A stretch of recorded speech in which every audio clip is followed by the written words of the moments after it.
Hello, you're all welcome to GSP interview. In this edition, we have two eminent scholars that have done very serious research work on Eggon, and they have been able to research on the origin of Eggon, centralized traditional chieftaincy institution. We are going to have some discussions with them. We have with us here Dr. Aaron Kuje.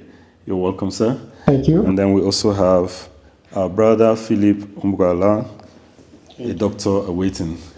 Nice meeting you, sir. Thank you. So may we meet you, sir? Doctor, we'll start with you. It's all right. Thank you. My name is Aaron Kuje. Born into the family of Kuje Taku and Ejigaku Ayinda Anzaku in the community of Eze. I am married.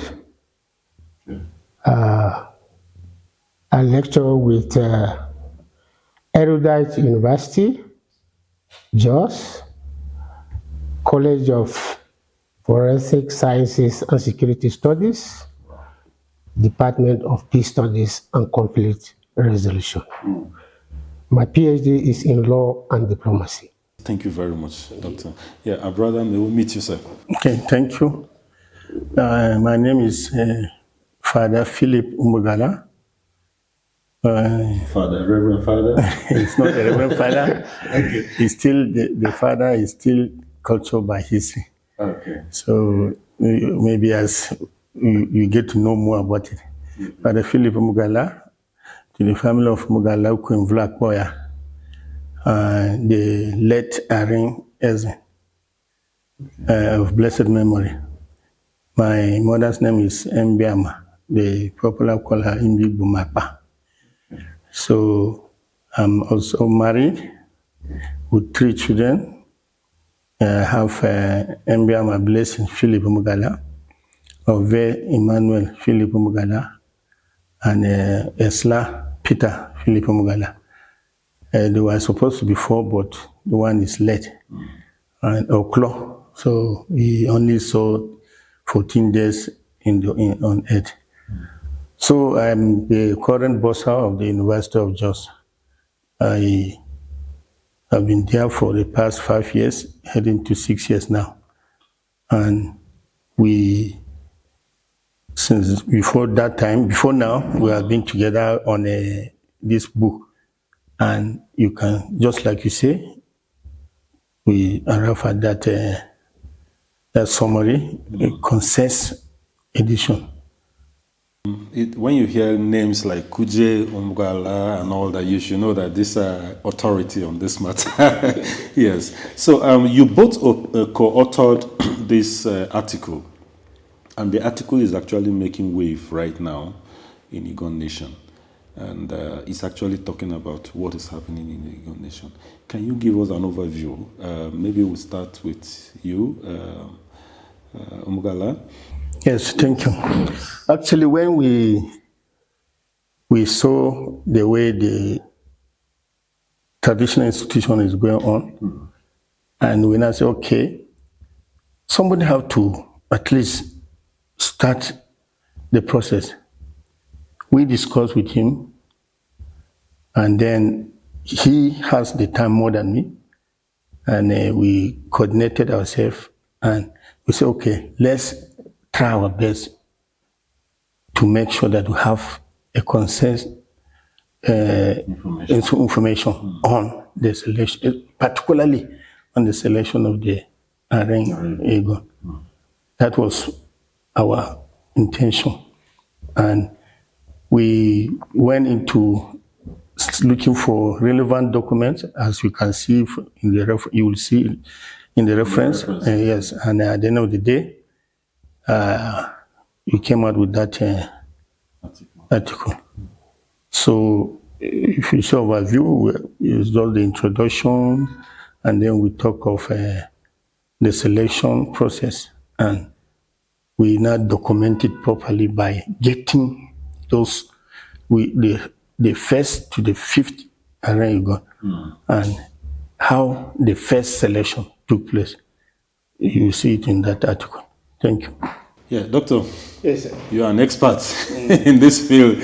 So please give us an overview over this article. Yeah, just like my brother said, we read through most of the documents about Eggon history, Yes. and also Eggon centralized traditional institution. We read a lot of them. Most of them are documented, but we sat down with him and one other person of blessed memory, yes. Dr. D.K. Alaku. And we saw that there's something that is missing. And I discussed with him and I said, don't you think something is missing in all these things that we have read? And he said, yes, he also observed it. Even the Eggon centralized traditional institution has not been properly captured. And so we went in search of relevant materials, and we came about this very article that has been published in one of the famous journals in Africa and also the world, African Journal of History and Culture.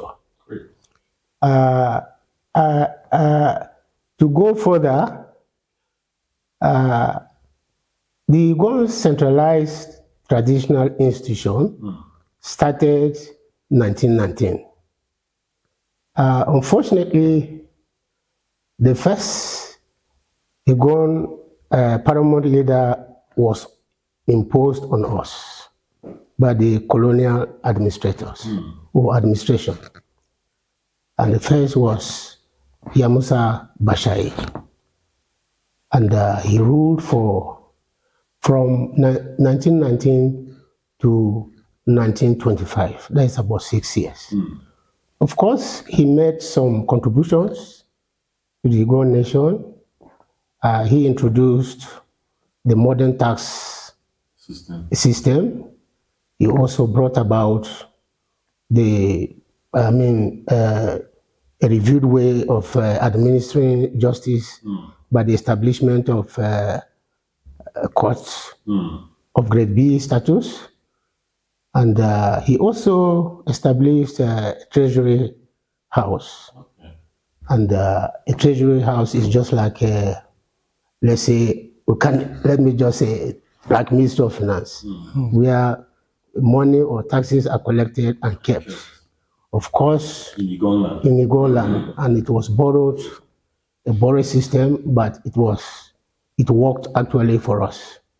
I think that was the treasury house was domiciled in Ube, and I think what is there now is just the relics. Wow, you are so rich with this information. Thank you. Yes.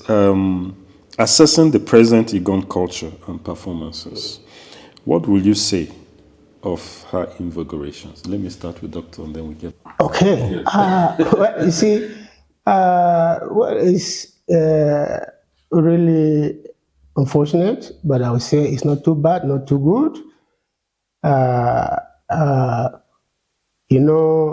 If you are not living in isolation, Yes. there are possibilities that your culture could have contacts with other cultures. And if you are not careful, you could be absorbed into other cultures. Or eroded completely. Or completely, or eroded completely. But thank God, our people have kept faith, but I must admit that we have to be very careful, otherwise we'll be consumed and our culture will go into extinction. But I am sure by the presence of people like you, the GSP Forum, and other Eggon scholars who are contributing immensely to document our history and tradition, I want to believe that if we can do more by educating our people, educating our youth, the culture will still remain very vibrant. Wow. Great. We believe that it is people like you that will keep the culture because you keep doing a lot of writing. We do our best, Yes. and I'm sure other people are doing their best too. And when we pull our hands together, we put our heads together, I want to assure you that Eggon will be proud of itself. Yes. So back to you, Mugalasa. I go about doing my journalism work, and the vast majority of Eggon people, what they tell me is that the extinction of the Eggon culture and tradition, that it begins from the palace of the Aragon, which is our paramount ruler. And I asked them why. They say, well, it is as a result of the kind of arts and forms and crafts, whatever designs and all that, that is found in the palace, which originally supposed to be the custodians of the culture of the Eggon people. And then they now find its way having a different alien forms and arts on the walls and everywhere around it. So it's not really depicting the picture. So they are angry. They keep saying that that is the beginning of the extinction of the Eggon culture. What do you have to say concerning that, sir? Okay, I totally agree with their observation. Okay. Shortly before the inauguration of the current Eggon, Yes. I was in the palace, even before the demise of our Balangbazo, Dr. Ben Angbazo. I saw he was really trying to put the palace into a modern structure, but still maintaining the Originality of the Eggon culture. which I believe he will have not given it that sculpture that I saw when I went after the inauguration of the current Eggon. Why I say I believe in what their observation is because, okay, if we just say that you live with people and if you don't take care, your culture will be eroded. We have said that already. So if you as the leader, the custodian, the head of the custodian of a traditional people institution, let's say the Aren Eggon being the head of the Eggon nation. Yes. Anybody that is coming to the palace, all the dance you are seeing on the TV, and somebody said, hey, these people are rich in culture, they are rich in culture, and he said he want to come and see the culture. Of course, he may not be, you will not be aware of why he is coming to greet the chief. That's right. Let's say Aren. He entered the palace. The first thing he will observe is, I think he will just he will ask question and say he can't correlate the two, the attires, the cultures, the one that are dancing and what is here. Is it that we have a separate culture whereby you only do this one outside and then inside you are this? If not because of our father, we will have not made the culture. That's right. And that's what I want to say. So if our father immediately the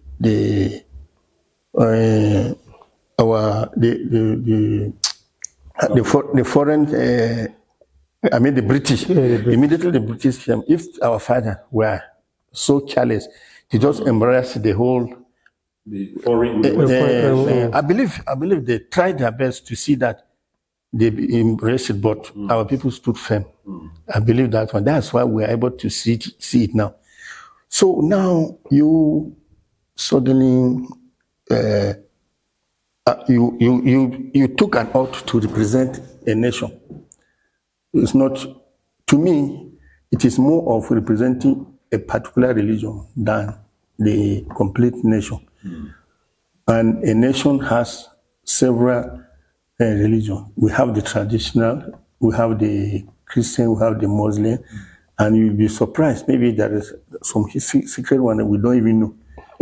So maybe some people are practicing Buddhism. Yes. We don't know, but let's just say several.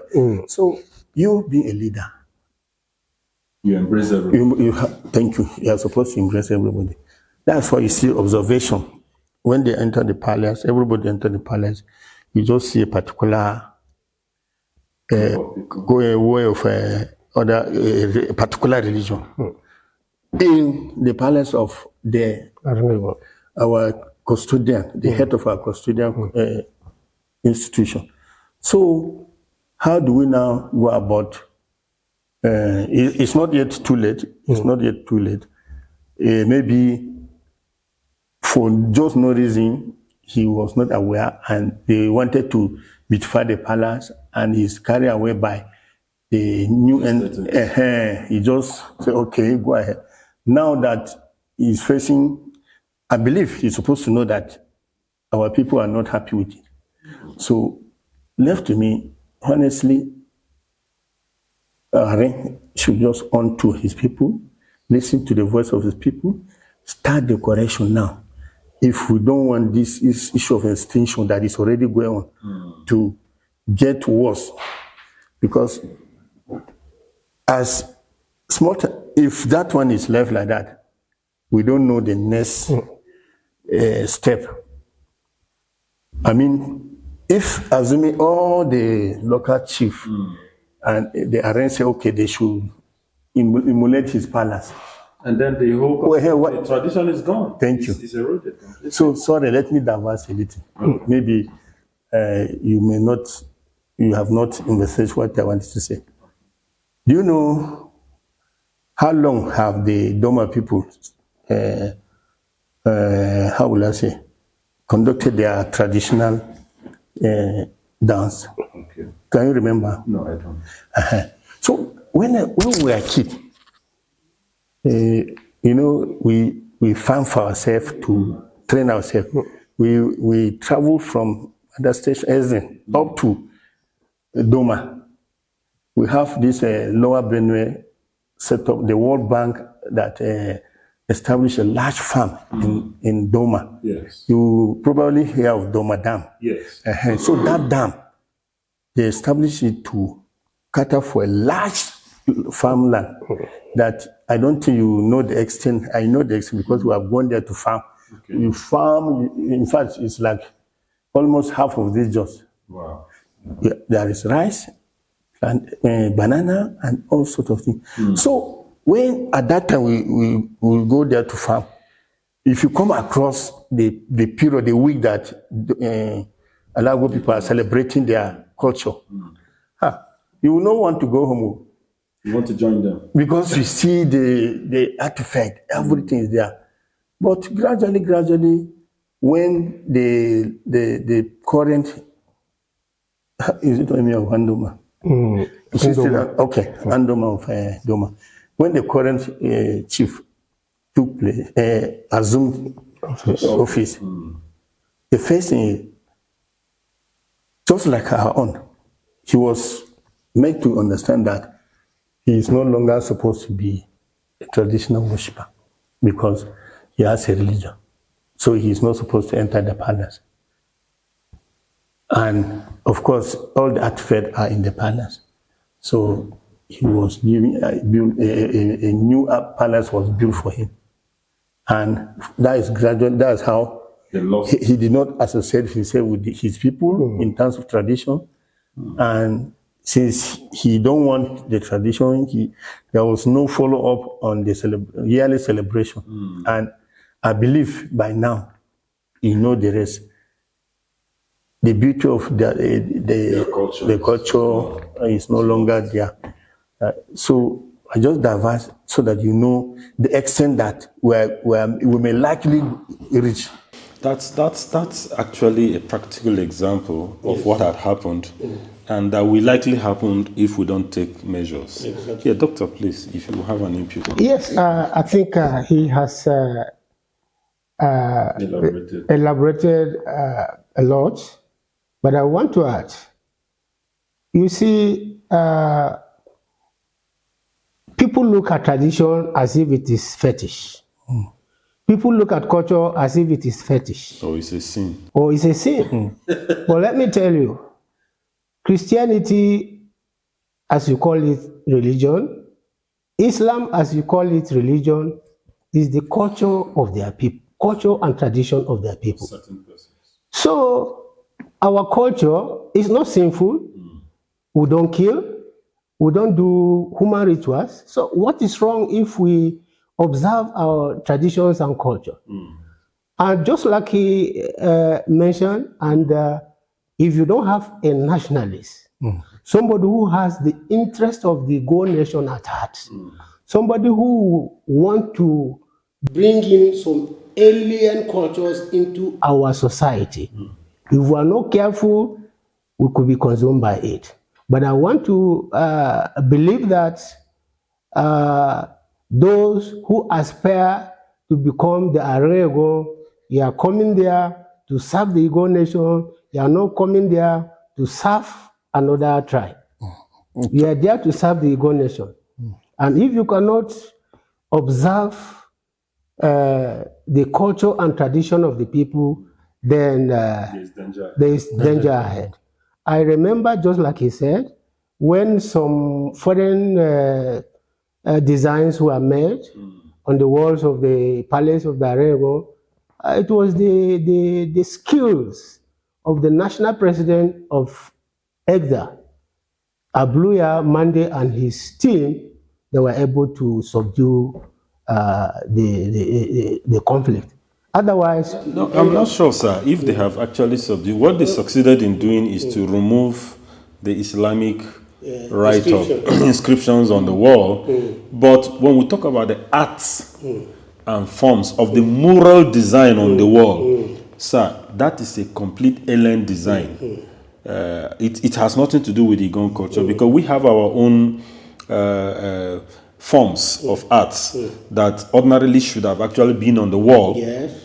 But anybody who sees that, he will say this is an emirate. Ours is Ornge Bergo, and it is Arnge Eggon that oversees over the Ornge Bergo. So the arts and forms is completely depicting the culture of a different set of people. You see, we have to take drastic measures. Let me give you an example. You see, the Yoruba people, That's what I want to say. the Tiv people, Yes. the Jukun people, the Igala people, you cannot become their traditional leader if you don't take oath based on their tradition. And once you take that oath, Even our Mada people here, if you And- go to the and- palace of the Mada, what do you call it, Chon Mada, Chun Mada. you see the design of the Mada people, of the culture on the wall. so, and once you take that oath, you cannot sell the people to the outside world. And once you attempt that, you know the ancestors will pass their judgment. So, and you see, there are some things that we don't have to take them for granted. Actually, time has come that we must be very careful who becomes the Arnego. And we must again review the Gazette of 1981 that brought about this Eggon central, about democratic system of electing the Arego. If we are not careful, there are people that are being infiltrated, and people are using religion to do certain things, and then at the end of the day, they destroy our culture. And I think we have to fight it, and we must fight it together.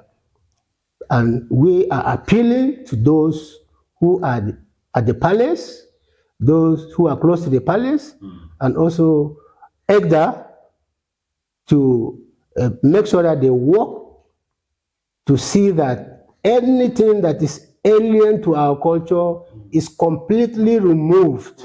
You see, I was listening to one, what's to add value to this? I was listening to one interview by a Hausa man. I think it was based on, as a result of this Zamfara conflict. And he said, he was talking to somebody, he said, if he is in Yoruba land. Even if he can speak Yoruba more than the Yoruba man, he is not a Yoruba man. And that if another tribe comes to Hausa land and he speaks Hausa more than a Hausa man, he is not a Hausa man. If you like, okay, go to those places and collect the titles there. Don't bring them to our culture. Don't bring them to our palace. I think it is time for us to say enough is enough. We must resist it. You know, sorry, sir. You know, the Wakma clan of the Eggon, you know, we have several clans, about 20, 22, 24 clans.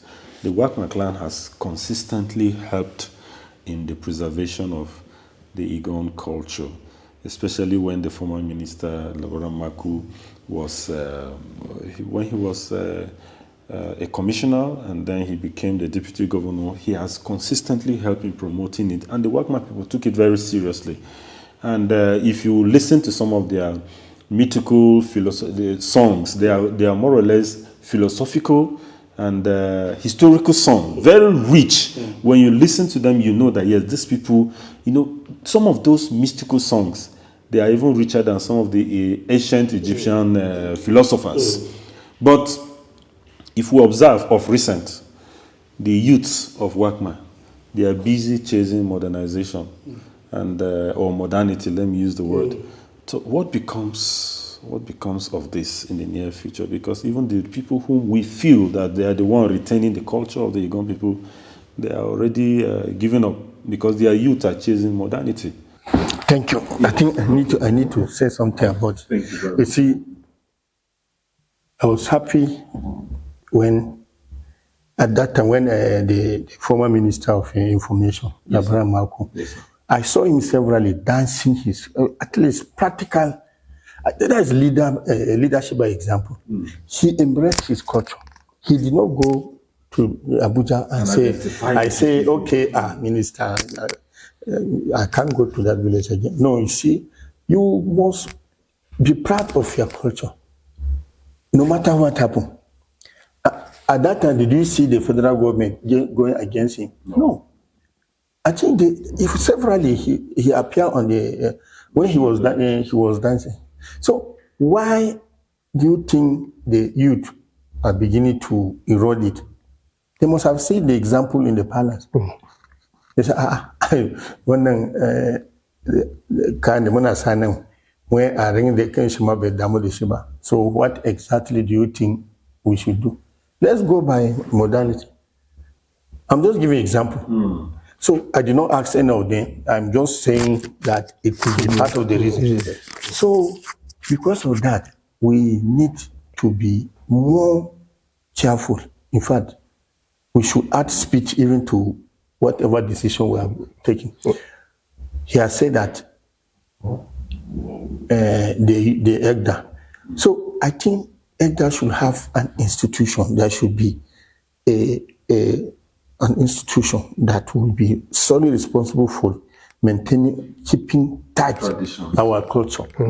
Tight. In fact, the museum that they are talking about tomorrow may only be kept in a room. That's not the type of institution I'm talking.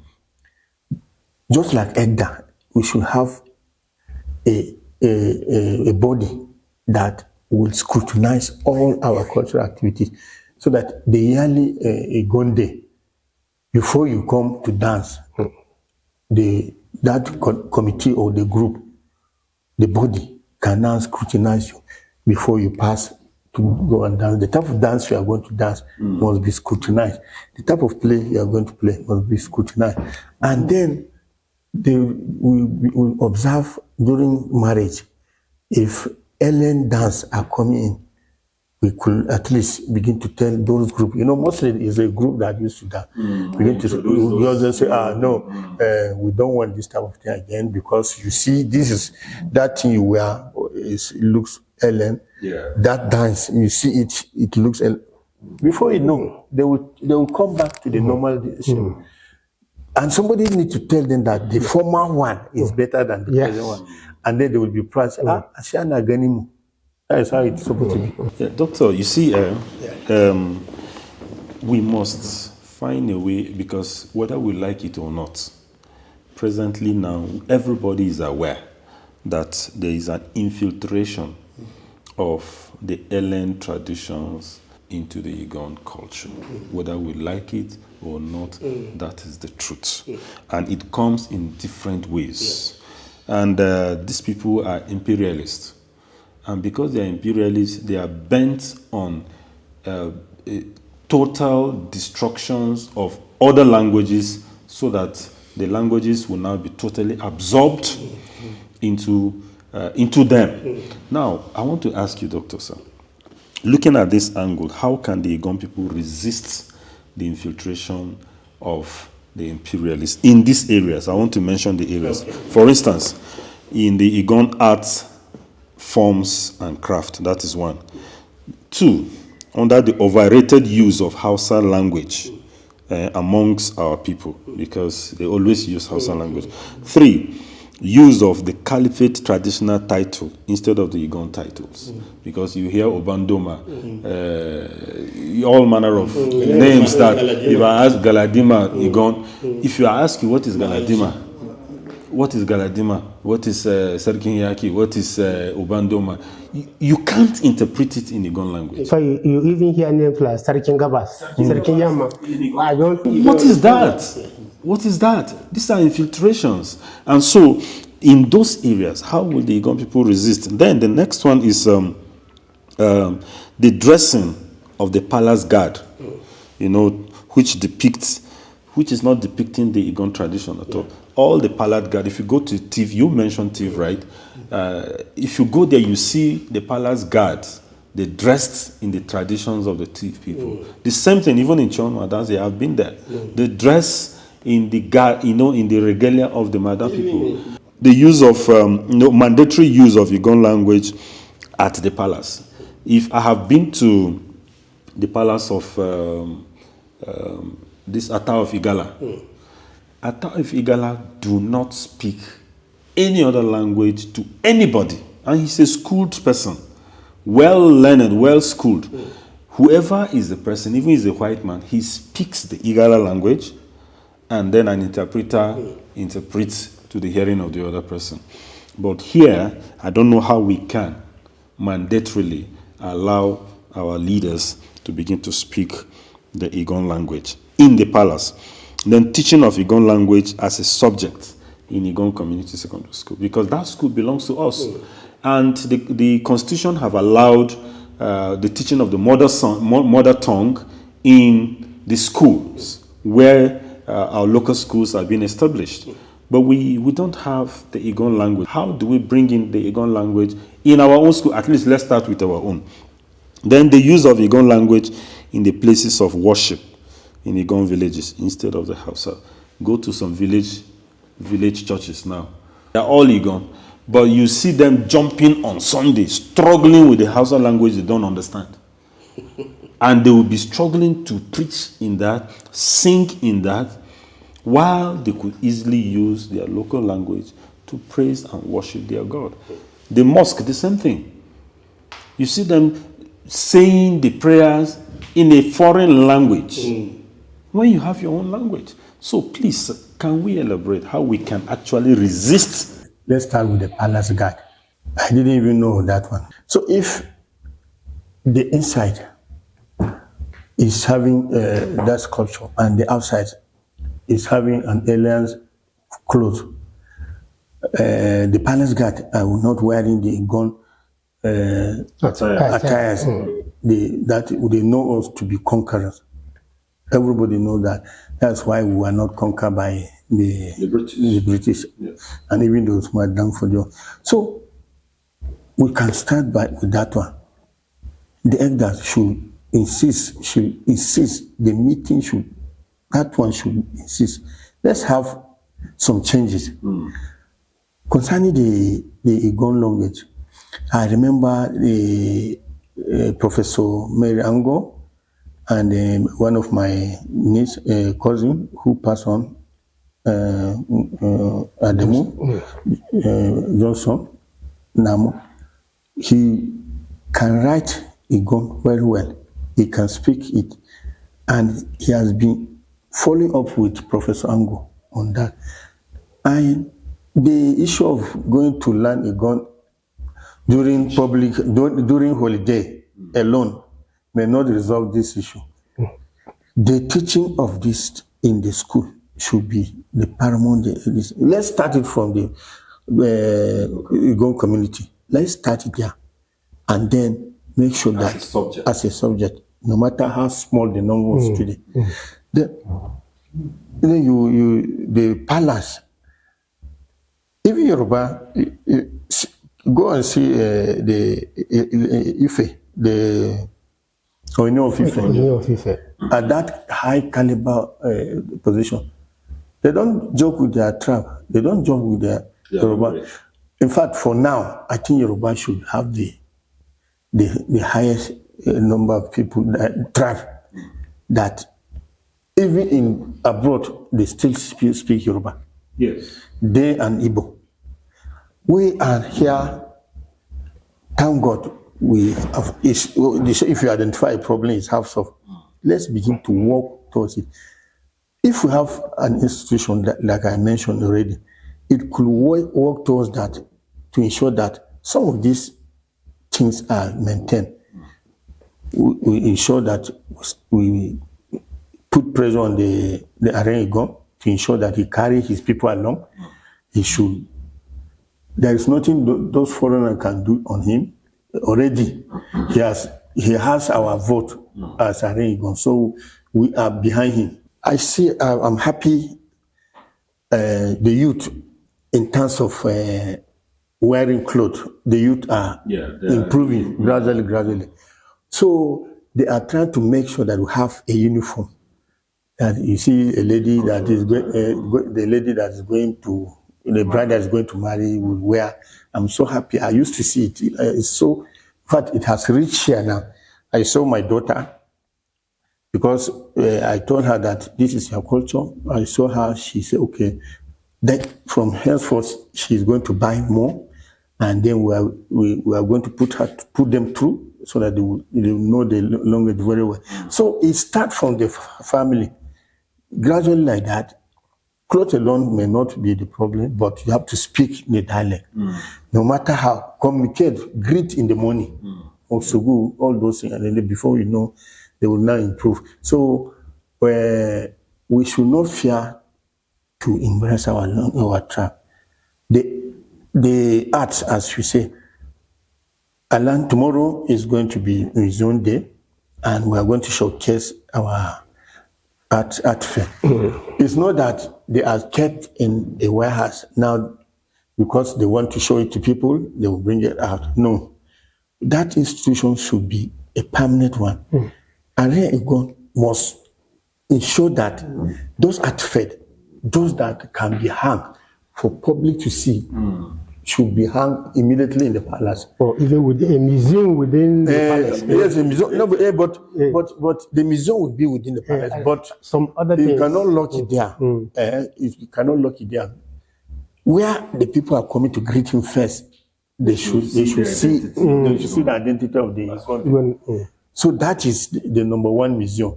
The people say, where can I see this thing? Exactly. They say, you now go to the museum and see. So he must show example that he actually want this thing to succeed. That is my own view. Thank you. Doctor, before you come in, you were talking about names, of the Yoruba names, the Igbo names. I'm glad to let us know that this book, A Dictionary of Eggon Names, authored by me, by the grace of God, it took me 12 years to work on this book. And I'm pleased to let you know that even foreigners, a white man came all the way from UK and bought 60 copies from me and said in the history of the central Nigeria that it is only the Eggon language that have this. Now look at names. The Igbo man will give their daughter names like Ngozi. Ngozi simply means blessing. And we have blessing in Eggon, Olama. You know, you just give those names to your children and it serves as identity. So, and our people have not been patronizing this book. Different kind of names and their meanings are clearly stated in this book, which should serve as a means of promoting the culture and our identity. You know, I just say, let me bring it up because you mentioned names. You know, that is it. So, Doctor, what would you want to say concerning the resistance of this infiltration of... he has said a lot of things. Okay. I just want to build on it. That's okay. He talked of His Excellency Labra Maku. Right. In fact, when I saw his dance, I used to call it the warrior dance or victory dance. Yes. And when you see him display, in fact, sometimes as if you should even cry and laugh because the joy is so much. You see, if we, the elders, impact this into our children, I think our culture will not go into extinction. So the reference point is first, we that are alive. We must tell our children that those things you are doing, they are not bad, but they are not our culture. You must follow these very paths.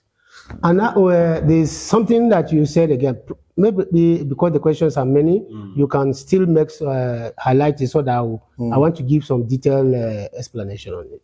Okay, yeah, I just talked about teaching of Eggon language as a subject in Eggon community, use of Eggon language in our palaces, you know, in the places of worship in Eggon, like churches and mosques.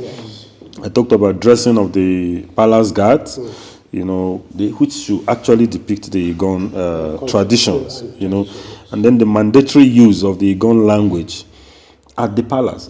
The Eggon should only speak the Eggon language for any official function. Whoever visits him, even if it's the governor that comes, he should speak the Eggon language, and then interpreters should interpret it because he is the custodian of the culture. Yeah, these are points. Yeah, you see, he has mentioned something that is very striking. You see, if you go to the palace of, like the Oni of Ife, Totif, the Akuka of the Jukun people, and probably even the Mada, our brothers. Yes, very close. They don't speak any language. What is wrong with speaking your native language? Nothing. You didn't give yourself. It is God that gave you. That's right. So you should be proud of it. Why is it that the Arabs are not the same as the Jews? It's God that divided them like that. Why is it that the Europeans are not the same as the Americans? All of them have their languages. So there's nothing wrong with speaking our languages. And I think just like he elaborated, we should put pressure on Egda, that's the national president and his team, to make sure that everything in the palace depicts our culture. Every artifact in the palace depicts our culture. And as I said, it starts with us. Even we can encourage our people to give tribal names to their children. Unfortunately, some of us have English name, but thank God I have a backup name. So just the same like my brother. Yes. But then if you had the names of his children, all of them have tribal names. Yes. In fact, I want a situation where all the names will be tribal. See, there is nothing. Does the Bible say you should not be Anzaku Ajgena? No. Does the Quran say you should not bear your tribal name? Let me tell you one striking thing. When Prophet Muhammad, peace be upon him, said something to his people, he said, give your children good names. Prophet Muhammad, peace be upon him, did not say, give your children Islamic names. Sir, do you know something? In building on what you said, all Eggon names has meaning of how they got them. Of course. From research. Yes. There is no Eggon name that does not have meaning. But go to the Western culture. Somebody is bearing stone. Gate. Somebody is bearing gate. you know, somebody is bearing whales. Even rice. Somebody is bearing rice. Somebody is bearing wood. How do you correlate objects with the original name of the language which God has given to you that has root meaning of how you were born. You know, each name of the Eggon has a meaning. For instance, my name is Kuje. Kuje. Kuje is Ayomambronga Mboma Jiku. If a woman is pregnant in the family, and then you know our tradition, when somebody died, an elderly person died, Malamambronga Mboma Jiku, Iku so and so person. No, so it has meaning on how names Anzaku are given. you know, you understand? So our people give names with meaning. So I think what you're saying is that we should really encourage our people to give good names, and I really appreciate that. You see, just like if you look at the Yoruba people, Yes. whether he's a pastor, whether he's an imam, the name of a scholar, if it's a Yoruba man, you know it's a Yoruba man. In a foreign country. Whether it's in a foreign country, the tribal name will be there. must be there. You see, some of us are trying to be more Islamic, more Christian than even the Aborigines, those who brought the religion. You cannot be more Catholic than the Pope. No. You cannot be more, you cannot be more Hausa than the Hausa people. No. So why do we run away from our tribal names? In fact, sometimes you see Peter John. We don't know whether it's an Eggon man. And then sometimes you see Abubakar Sadiq. And it's an Eggon man. No, What is wrong? Did your religion prevent you from bearing tribal name? No. There is nothing like that in the Quran. I read through it. There is nothing like that. Hausa man, that's how he was able to be captured, conquer. But I don't think there was too much fight. It was just tactical prayer that they brought, and at the end of the day, he embraced it. So we should resist that one. We should ensure that even if you are going to be in politics, the religion should not be part of what you will measure, you will use. It should not be a reference point. It should not be a reference. Most of Eggon documentary evidence that we have, they are mostly oral materials. You know, people have, said this one have said this one have said, and most time we have problem of tracking them to the originality. So I want to find out from you, sir, possibly how do we now be able, or what are the processes that we can adapt to provide the original evidence of the history of the Eggon people, probably using the archaeological study, or maybe anthropological, or maybe carbon dating, or possible the genetic research findings, to be able to prove our early oral reports. Thank you very much. You see, there are a lot of narrations about the origin of the Eggon nation. And most of the researches are one, oral history. That is, you interview elderly people and then you document. The other researches made are linguistic research and also cultural research, which, of course, I'm not going to condemn them. They highlight the origin of the Eggon nation, but there is no scientific proof. What I mean by linguistic research is that, for example, if you go to Benue, the Jukun area, you see that we have similar names. If you go to Wamba, you go to the Boo area, you see that we have similar names. If you go to the Migili, let me give you a specific name. They have Abaka and we have Abaka. Abaka. Yes. Yeah. Now, if you come to Plateau State, you go to the Rukuba site. Okay. We have Aku, yes. They have Aku. We have Kudu, they have Kudu. They have Ayuku. They have Ayuku. We have Ayuku. So most of the researches were based on that. Linguistic research. People here. Yes. And also cultural. The other cultural aspect is the way we dress, the way we dance, the kind of costumes we wear during our cultural dance. We are part of the researches that show that probably we are related to this or to the other tribe. But, in researches and also history, we should be mindful of the fact that there is sojourning. Sojourning, I mean, yes. You move from here and stay with some people, probably for 2, 3, 4, 5 years. The people were good to you, and you probably gave back there. We say, oh, let me bear the name of this person because he was good to me. So you carry the name of the other people and you leave.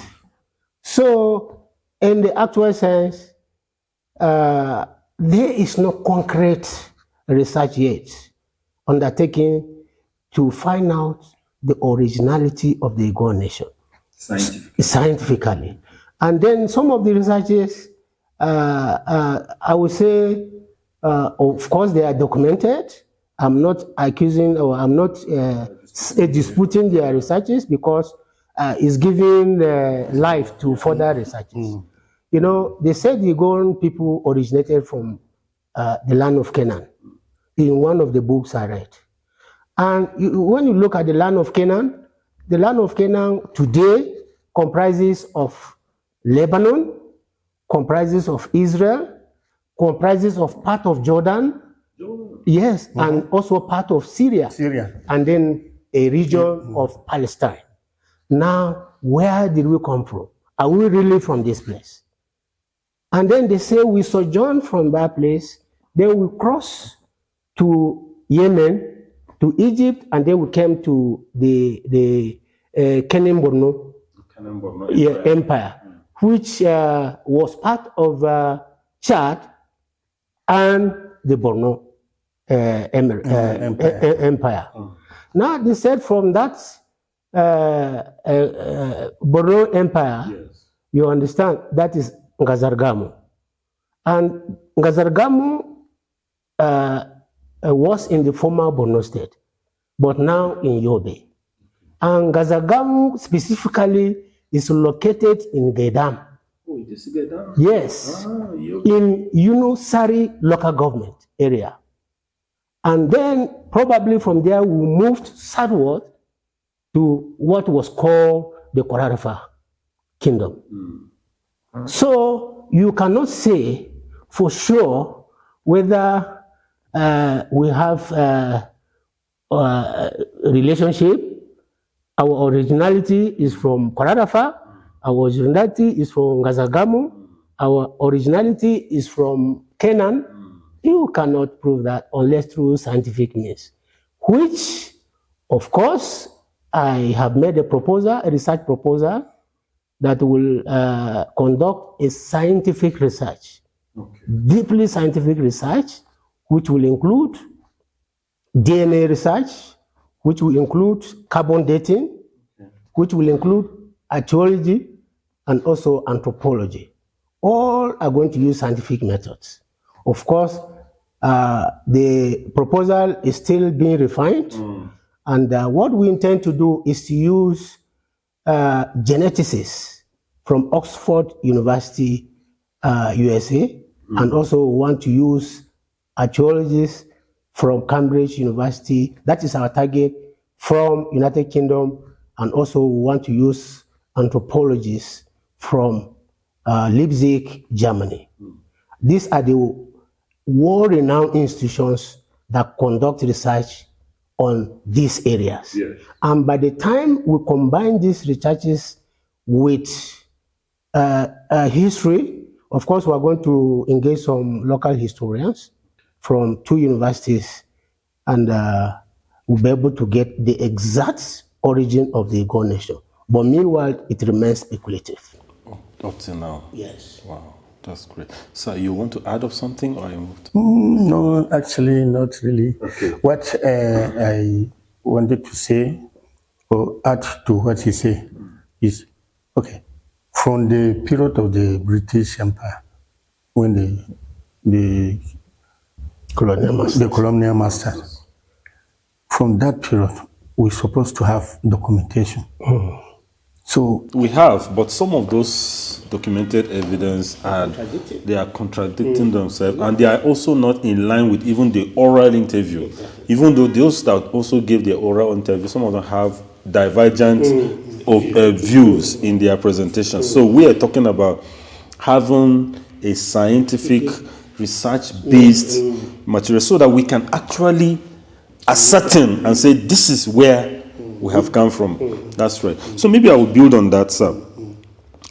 Some documentary evidence shows that the centralized chieftaincy institutions that we talked about earlier, of course, began in 1919. You also mentioned it here, sir, with the appointment of Bashir Musa, if you remember when you gave your overview. Okay. Now, who was later deposed?